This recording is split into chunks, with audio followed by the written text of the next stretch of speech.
One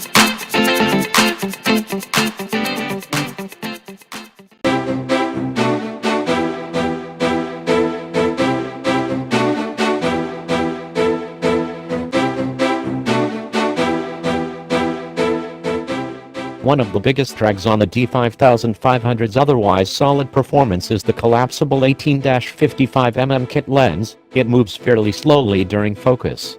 The camera starts up, focuses and shoots pretty quickly at about 0.3 seconds, much faster than the Pentax S2.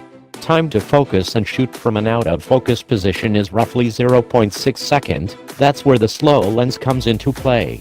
In practice, that means it's a little laggy if you like to photograph spontaneous scenes with moving subjects, as opposed to holding the camera in partial focus because you're waiting for something to happen. If you're stepping up from a point and shoot, you'll find live view really slow. 1.3 seconds to focus and shoot. 2 sequential shots takes a reasonably speedy 0.2 second for either JPEG or RAW file formats.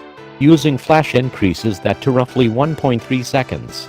However, unlike many cameras, which let you hold down the shutter, allowing the camera to focus and shoot as soon as the flash has recycled, the D5500 won't register a shutter press until the flash is ready to go again. Its continuous shooting performance is good, too, at 5.1 frames per second for a nice burst of more than 30 shots. RAW format bursts slow down at about 10 shots for the largest 14-bit RAW files, but up till that it sustains 4.4 FPS. Its continuous autofocus operates fairly well, though it depends upon the type of action you're trying to capture. It's not very good on subjects moving toward you, where I couldn't find a mode that worked all the time without accidentally relocking onto something in the background. There's no specific panning mode for the optical image stabilization, just on or off, which I think was partly responsible for the low hit rate on pan shots.